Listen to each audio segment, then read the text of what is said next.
Hey, it's MK, and I am here with 31 days of cut files and our very first cut file of the month. And this one was created by Janet Fritz, who is Galaxy Girl Creations here on YouTube. And the cut file is this really cool, almost label-like that says adults only 3 different times. So the other adults only actually pops up and comes out, so you can back it and have it 3-dimensional if you choose to. I am actually not going to use the inner bits, and I'm only going to use the outside adults only words. I have these brick pieces that I cut out from a previous layout way back in July. I have these photos here, and I've actually made them, so I have them at 4x6 and I have them at 3x4. And to save space on this layout, I think I'm going to go with the 3x4, but I did debate on whether or not I should do a 4x6 and a 3x4, but I also have this 4x6 of the Globe and Atlas icon, or I should say hanging sign down from the entrance. I also have this trivia card. That's why we were in there the first time, was to do a little bit of superhero trivia, and I almost did a superhero theme, but because of the type of bar Globe and Atlas was, I went with more of a travel theme. And to go on this page, onto the page protector, I've already made flip-flops in a 4x12 and an 8x12 size. If you guys are curious, I will link that video at the very end of this video so you guys can see it. And then here is the rest of it. Here's how it's going to look at the end. I don't know if... I am going to eventually do a flip through of my cruise videos. So here I'm sharing with you guys all of the chipboard pieces that I have planned. These pieces I've shown you guys before at the beginning of July. I'm not sure if I'm going to get that brick chipboard piece in, just because of the fact that I'm already using brick paper. I actually brought it in for the other side of the flip-flops because I hadn't planned on using brick paper there. But I did end up liking without the brick paper. So I might not use, or brick chipboard. So I might not use that chipboard at all.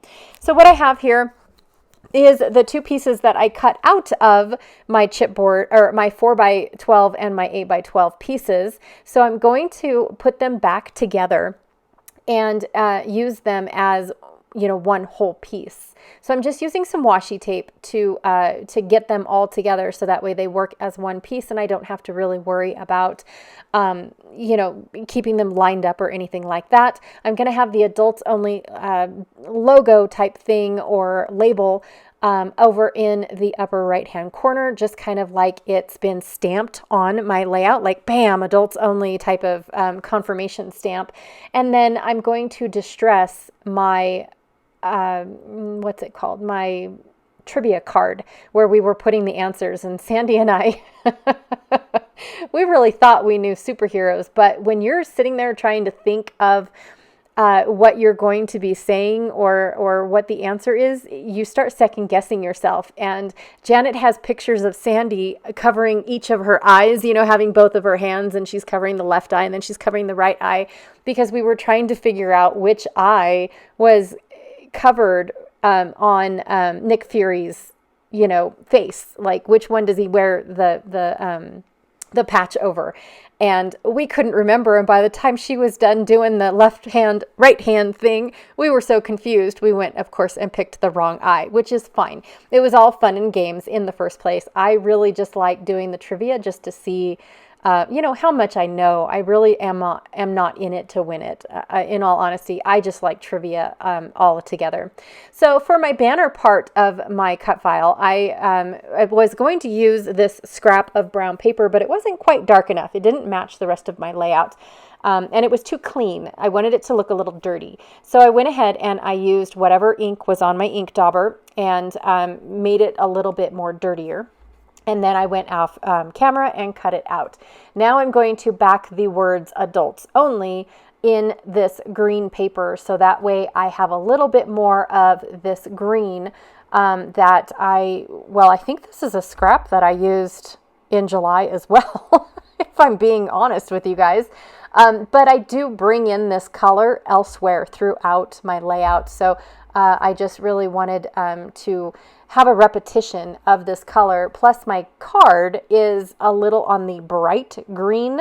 And so I really wanted to at least have a representation of green. I do have green in my little globe. So that chipboard globe piece, I went ahead and I inked in green and in blue. I do have to say that you have to be very careful. This is why I didn't record it, is because the little longitude and latitude lines were so super thin that my brush actually broke a couple, but I'm okay with that because it's supposed to look old. Plus I end up covering it up at a later time. So I'm going to go ahead and get a little bit of splattering on. This is Don't Be Swayed by Shimmers. Just so that way I can, again, make it look a little old without actually inking the entire white cut file. I like the fact that it's white because so is my my card for the trivia. So I do like the fact that I do have that all white.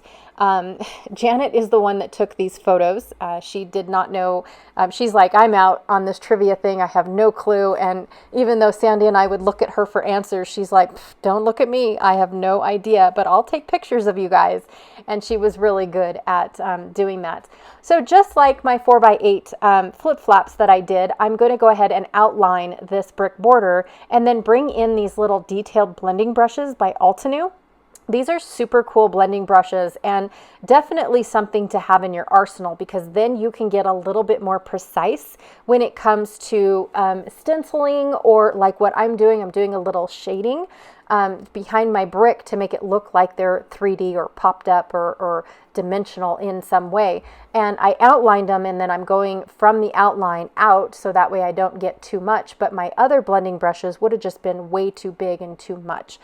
So I really did like these teeny tiny little detailed brushes, and they're not teeny tiny, they're just smaller than I'm used to. And I'll put a link down below for them because they're just such a cool tool to have in your arsenal when you're working with smaller bits and pieces and areas and things. They also work really well at getting into little chipboard pieces or die cut pieces when you're trying to ink edges, if you guys are inkers of the edges. And then I'm going to take, again, some more ground espresso, I think is what it is, or walnut. Oh, it's walnut stain. I'm going to take a little bit more walnut stain and ink up the edges of this paper. Now, the thing about this paper is that it is like a coated paper, so it's a little slick.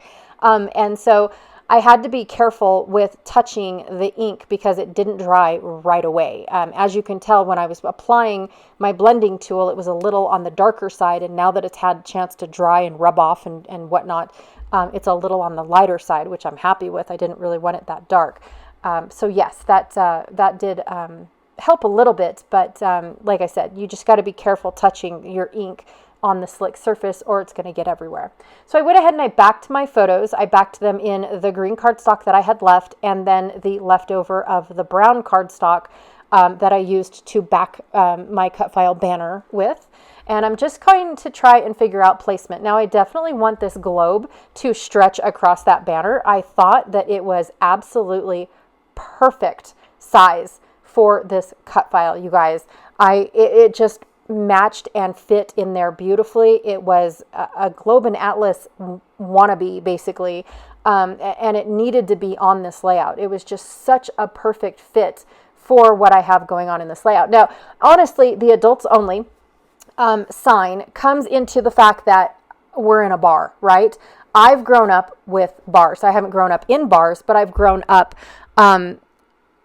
around bars because I live in Nevada. Okay, our bars stay open all the time. Like some of them don't even close. They're open 24/7. And sometimes they shut down at 4 a.m. and then they're open right back up at 10 a.m. It's crazy nonsense, the hours that our bars keep.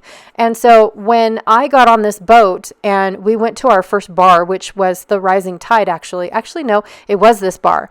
And, I thought it was interesting that there was going to be a trivia in a bar, but I didn't expect that kids would be allowed. Like, honestly, a bar is a bar, right? They're children under the age of 21 don't belong in a bar, but yet this bar was covered in it because we're talking about superheroes, right?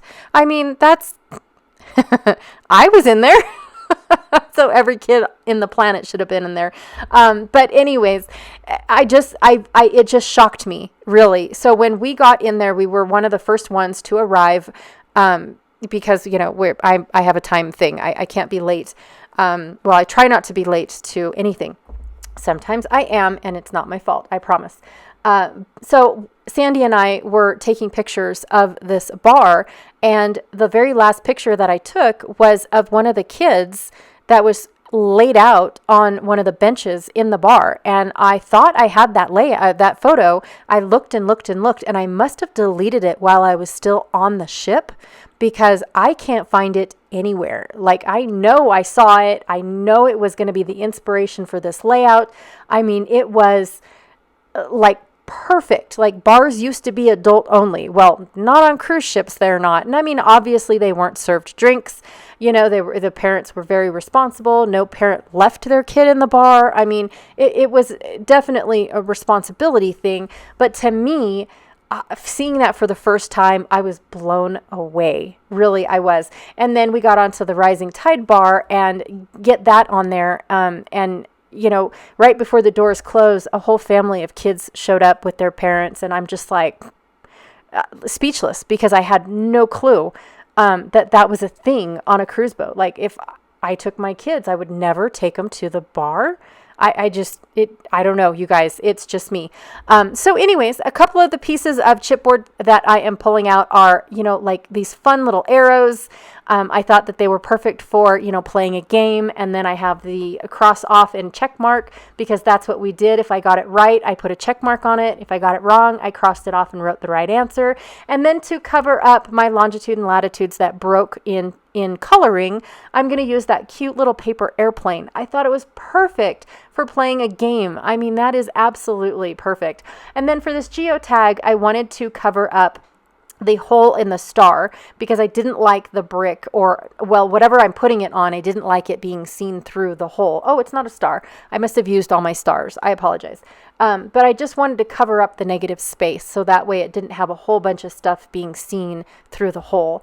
And then, of course, I'm going to write the word not, so adults only, and then not, you know, because seriously, it was not adults only. I don't think we ever found any place that was adults only. I think the solarium was 18 and up, but we never went over there after hours type of thing. We stayed, you know, pretty close to deck 5. So anyways, that is my layout for today. I am super excited to finally get this layout complete. I can put it in the album. I can attach the 4x12 and the 8x12 and see it all come together, and open it up and see how the whole layout looks all in one cohesive layout. I'm so super excited. Don't forget to check out Janet Fritz's channel. She is playing along with me for all 31 days, for 31 days of cut files. It's going to be a blast. I cannot wait to see how she used her cut file, in all honesty.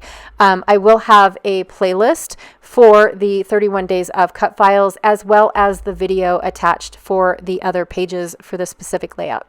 All right, you guys, again, thank you so much, and I'll check y'all later. Bye.